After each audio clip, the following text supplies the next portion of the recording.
చూద్దాం. ఇప్పుడు for example Tondapi ఉంది. తొండపిలో అంతా ముస్లిమ్స్ పాపం. ఏ రోజుకి ఆ రోజు రెక్కాడితే కానీ డొక్కాడినటువంటి ప్రజానీకం వారి మొత్తాన్ని వారి వాస్తవాన్ని ధ్వంసం చేశారు. ఇళ్ళు పాల్గొట్టారు, ట్రాక్టర్లు కాల్చారు, స్కూటర్లు, బళ్ళు, టూ వీలర్స్ మొత్తం కాల్చారు, ఇంట్లో వస్తువులన్నీ కాల్చారు. వారికి ఏదో ఒక ఆర్థిక సహాయం ప్రభుత్వం వైపు నుంచో పార్టీ వైపు నుంచో చేయాల్సిన అవసరం ఉంది. దాని మీద కూడా ఆలోచన చేస్తాం. తప్పనిసరిగా నేను మనవి చేస్తున్నా, చెప్పడం కొద్దిగా అతిశక్తి ఉంటుందేమో కానీ జగన్మోహన్ రెడ్డి గారు మనం చెప్పాడు కదా, ఏమీ తేడా ఉండదు. 4వ తారీఖు పోలింగ్ అయిన తర్వాత 9వ తారీఖు జగన్మోహన్ రెడ్డి గారు విశాఖపట్నంలో ముఖ్యమంత్రిగా ప్రమాణ స్వీకారం చేయబోతున్నాడు. మళ్ళా వచ్చేది జగన్మోహన్ రెడ్డి గారే. ఎన్ని కుట్రలు ఎన్ని కుతంత్రాలు చేసినా జగన్మోహన్ రెడ్డి గారే మళ్ళా ఈ రాష్ట్రానికి ముఖ్యమంత్రి అవుతారు. ఒకటి చెప్తున్నా, పొద్దున్నే ఉదయాన్నే బయలుదేరి వచ్చారు, తండోపతండాలుగా జనం వచ్చారు, మహిళలు వచ్చారు, వృద్ధులు వచ్చారు, వర్కింగ్ క్లాస్ అంతా కూడా వచ్చారు. దేనికోసం వచ్చారప్పా? చంద్రబాబు నాయుడు గారు గొప్పతనం నుంచి వచ్చారా? చంద్రబాబు నాయుడు గారు అద్భుతమైన పరిపాలన నుంచి వచ్చారా? అబ్బో చంద్రబాబు నాయుడు దేవుడు ఓటేద్దామని వచ్చారా? No no. జగన్మోహన్ రెడ్డి నా బిడ్డ, అమ్మ వడిచాడని వచ్చారు. జగన్మోహన్ రెడ్డి నా బిడ్డ, వృద్ధాప్య పెన్షన్ ఇచ్చాడు అని వచ్చారు. డ్వాక్రా మహిళ రుణమాఫీ ఇచ్చారని వచ్చారు. రైతు భరోసా నుంచి వచ్చారు. నా బిడ్డను మళ్ళా గెలిపించుకోవాలనేటువంటి కుతూహలంతో లక్షలాది మంది కోట్లాది మంది ఓటర్లు ఉదయంనే బారు తీరారంటే అది ప్రభుత్వ అనుకూలత తప్ప ప్రభుత్వ వ్యతిరేకత కాదు. Note it. 4వ తారీఖున మళ్ళా చూస్తారు మీరు. జగన్మోహన్ రెడ్డి గారు అద్భుతమైనటువంటి మెజార్టీతో గెలవబోతున్నాడు.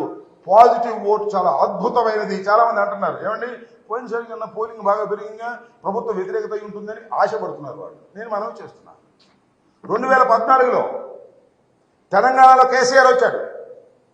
2018లో జరిగింది మనకన్నా ముందు, 1 సంవత్సరం ముందో 6 నెలల ముందో.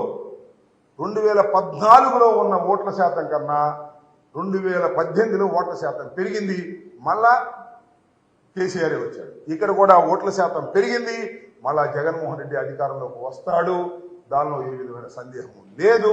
ప్రజలు ఉదయాన్నే లేచి వచ్చి జగన్మోహన్ రెడ్డి గారి గుర్తు ఫ్యాన్కు వేసి తృప్తిగా ఇంటికి వెళ్లాలనేటువంటి ఉద్దేశంతో వచ్చి గంటల తరబడి సైతం లైన్లో నిలబడ్డారనే విషయాన్ని దయచేసి మర్చిపోవద్దని మనం చేస్తున్నా. జగన్మోహన్ రెడ్డి గారే మళ్ళా ముఖ్యమంత్రిగా కాబోతున్నారు.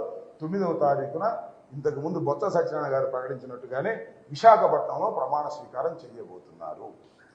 సరే, ఇక్కడ జరిగిన గొడవల వల్ల కానీ పోలీసులు వైఫల్యం చెందారని ఆరోపిస్తున్నారు కాబట్టి ఈ విజయావకాశాల మీద ఉన్న ప్రభావం ఏ విధమైన ప్రభావం ఉండదు.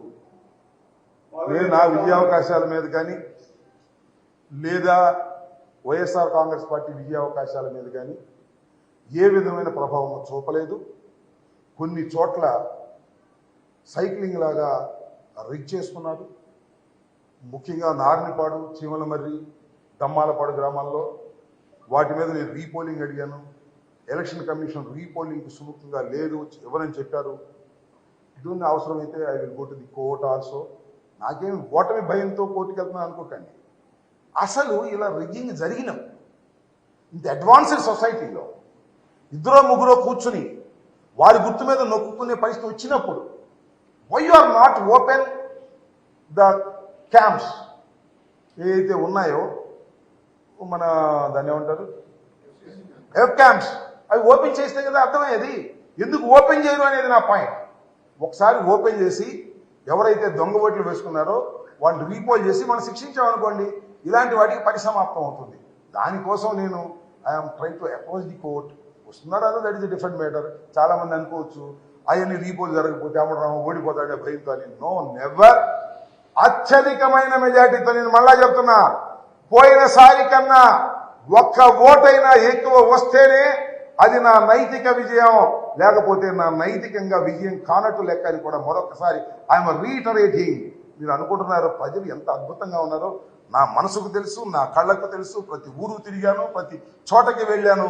ప్రజలు అద్భుతంగా జగన్మోహన్ రెడ్డి గారికి ఓటు వేయాలని అనుకుంటున్నారు. అందువల్ల నాకు ఓటు వేశారు. నేను అద్భుతమైన మెజార్టీతో గెలుపొందుతాయని కూడా మనవి చేస్తున్నాను.